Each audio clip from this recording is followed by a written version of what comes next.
नमस्कार, स्वागत आहे तुमचे संगीतास किचनमध्ये। आज घरात टूटी फ्रूटी बनवणार आहोत मुलांच्या आवडीची। टूटी फ्रूटी मुलांना खूपच आवडते। कच्च्या पपईपासून आपण टूटी फ्रूटी बनवणार आहोत।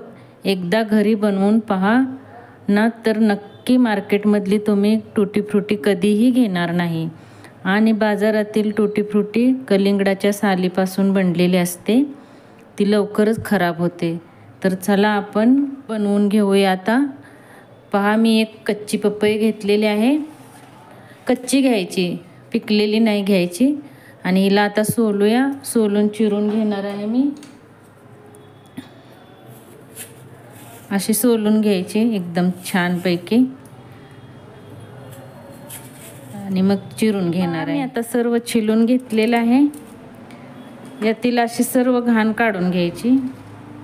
हे मध्ये जे बी असतात ना, बी मी काढून घेतलेले आहेत। आणि इथून असं हे सगळं चांगल्यानं काढून घ्यायचं आणि आता कट करून घ्यायचं। हे सर्व मी कट करून घेतलेलं आहे। पहा, असं कट केलेलं आहे। कट करून स्वच्छ धुवून घेतलेलं आहे। आणि लागणारे साहित्य पाहूया। साखर घेतलेलं आहे। साखर तुम्ही किती घेऊ शकता, मतलब असं नाही की आपल्याला पाकच करायचा आहे, पाक काय करायचा नाही। आणि जास्त गोडही नसलं तरी चालतं। आणि 2 कलर घेतलेले आहेत, एक पिवळा आहे आणि एक लाल आहे। आणि हा एसेन्स घेतलेला आहे, तुम्ही कोणताही घेऊ शकता, जसं वनिला आहे किंवा केवडा एसेन्स घेऊ शकता, गुलाबाचा घेऊ शकता। आणि लिंबू लागणार आहे, थोडंसं पाणी। चला तर आता घालूया। पाणी काय आपण मापातच घालायचं, शिजायपुरतं। एवढं घातलेलं आहे मी।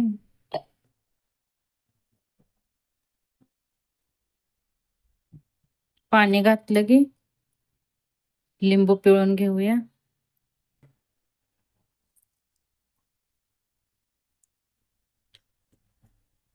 हे सर्व घालून घेऊया यात। हे सर्व घातलेलं आहे। आता आपण उकळी येऊन आल्यानंतर मग झाकायचे नाही याला जास्तही, थोडंसं म्हणजे हे करायचं, उकळी येऊ द्या मग छान। आता 15 मिनिटं आपण चांगलं उकळून घेणार आहे। असं पूर्ण झाकायचं नाही, अर्धच झाकायचं असं असं। चांगलं आपलं आता उकळलेलं आहे, शिजलंय का पाहूया।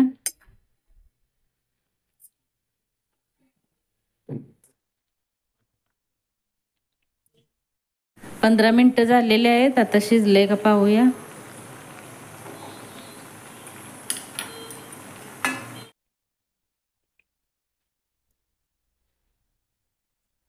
हे पहा, चांगलं शिजलेलं आहे। गॅस बंद करून आता स्ट्रेनर मध्ये काढून घालूया। साखर काय थोडी हिसाबाने घेतली तरी चालते। पाणी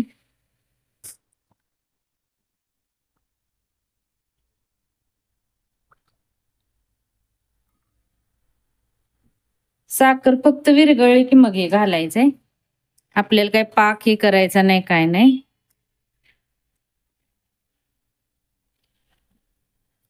फक्त विरघळवायची। साखर आता चांगली विरघळली आहे। आपण आता घालूया यात।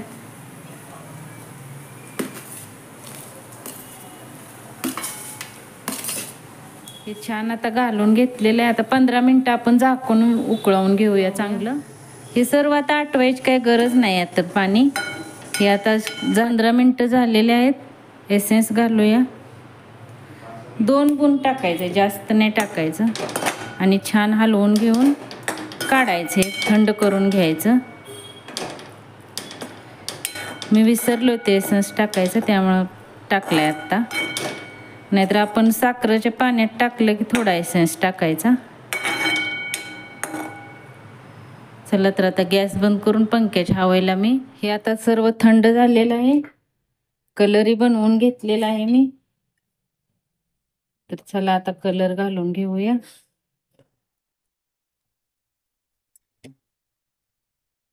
हा कलर ना सुकल्यानंतर एकदम छान दिसतो, असं एवढा काही कळत नाही। तर कलर मिक्स करून रात्रभर एकदम छान पंख्याच्या हवेला सुकवून घ्यायचं।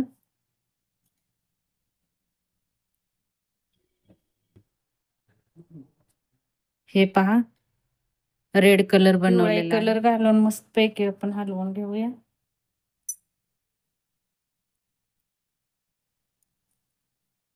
कलर नाही घातला तरी चालतो, पण कलर घातल्यानंतर कलरफुल दिसतात छान.